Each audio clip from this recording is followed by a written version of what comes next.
बच्चों नमस्कार। इसके पूर्व भूगोल के अंतर्गत आपको महासागरीय विस्थापन के संबंध में बताया गया था। आज नया चैप्टर हम प्रारंभ करते हैं जिसका नाम है खनिज। इसी भाग में आगे हम शैलों की भी चर्चा करेंगे, खनिज और शैल। आज खनिज के संबंध में कुछ चर्चा करनी है। खनिज क्या होते हैं? हम जानते हैं भूप्रकृति का निर्माण विभिन्न प्रकार के तत्वों से होता है, विभिन्न प्रकार के खनिजों से होता है। इसमें प्रमुख रूप से 8 ये खनिज पाए जाते हैं। 8 तत्व हैं, 8 पदार्थ हैं। वैसे तो बहुत सारे हैं, लगभग 2000 तत्वों की खोज भूप्रकृति पर हुई है, लेकिन जो प्रमुखता से पाए जाते हैं उनमें ये 8 तत्व हैं। सबसे पहला ऑक्सीजन, इसकी मात्रा 46.60 है। दूसरा सिलिकॉन, इसकी मात्रा 27.72 है। एल्युमिनियम, इसका प्रतिशत 8.12 है। कैल्शियम, इसका प्रतिशत 3.63 है। सोडियम, इसका प्रतिशत 2.83 है। पोटेशियम 2.59। इसी प्रकार से मैग्नीशियम 2.09। और इसके अलावा जो अन्य तत्व हैं वो सब सारे तत्वों में मिलाकर 1.41। इस प्रकार से ये जो विभिन्न पदार्थ हैं ये सब एक दूसरे से मिले हुए हैं, ये पृथक नहीं है। सारे पदार्थ एक दूसरे से मिले हैं और मिल करके अनेक प्रकार के खनिजों का निर्माण करते हैं। ये सारे पदार्थ एक दूसरे से मिल करके रासायनिक परिवर्तन के द्वारा, दबाव के द्वारा या अन्य प्रकार से विभिन्न प्रकार के खनिजों का निर्माण करते हैं, जिसे हम खनिज कहते हैं। ये खनिज कई प्रकार के होते हैं, जिसको हम आगे चर्चा करेंगे। अगर वो मुख्य रूप से चमकदार हैं, धातु के रूप में हैं, जैसे सोना, चांदी, लोहा, तो इसको हम धात्विक खनिज कहते हैं। और जिनमें चमक नहीं है, जो प्रकाश को परावर्तित नहीं करते हैं, उनको अधात्विक खनिज कहा जाता है। तो इसके बाद में हम देखते हैं कि खनिजों की भौतिक विशेषताएं क्या हैं। सबसे पहली विशेषता है क्रिस्टल का बाहरी रूप।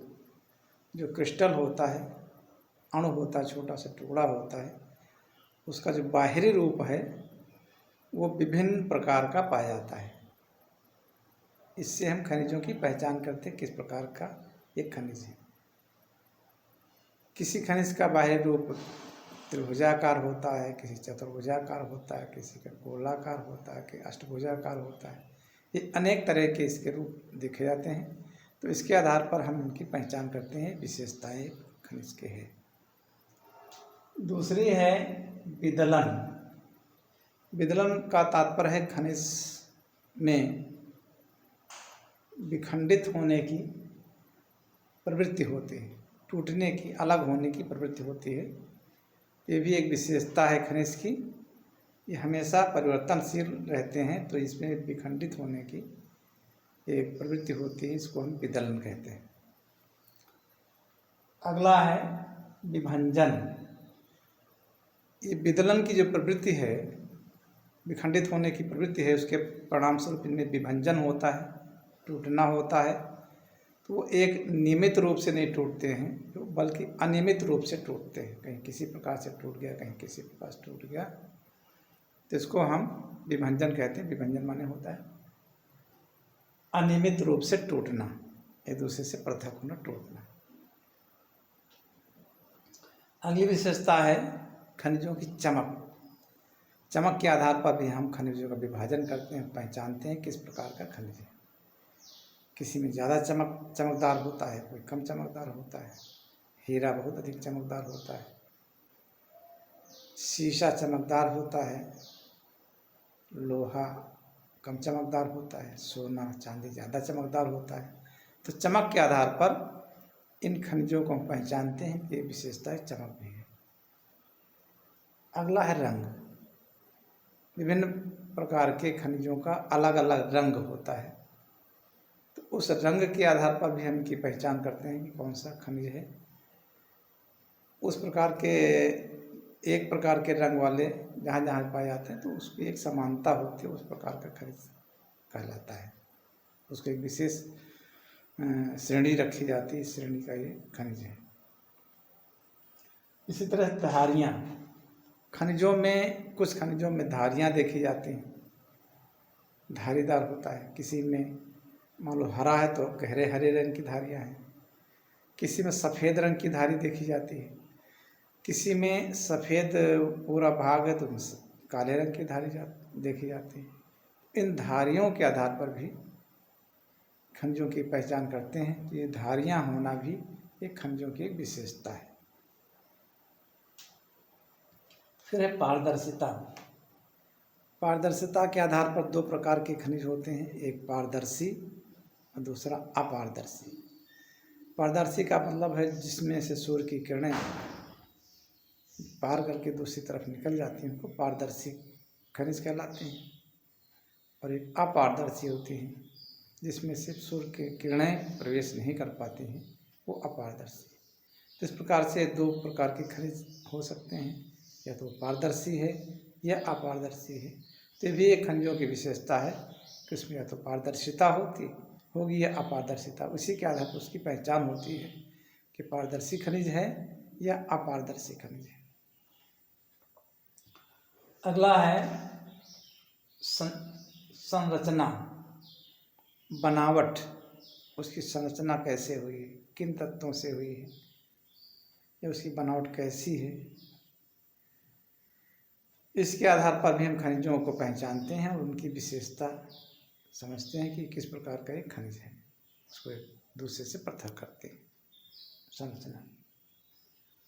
अगला है कठोरता। कुछ खनिज बहुत कठोर होते हैं और कुछ मुलायम होते हैं, कुछ मध्यम कोटि के होते हैं। उनको तोड़ने से, उनको खरोंचने से उनमें कितनी कठोरता है इसका ज्ञात होता है।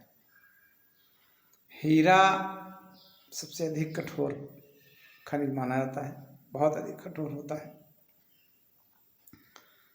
जल्दी टूटता नहीं है।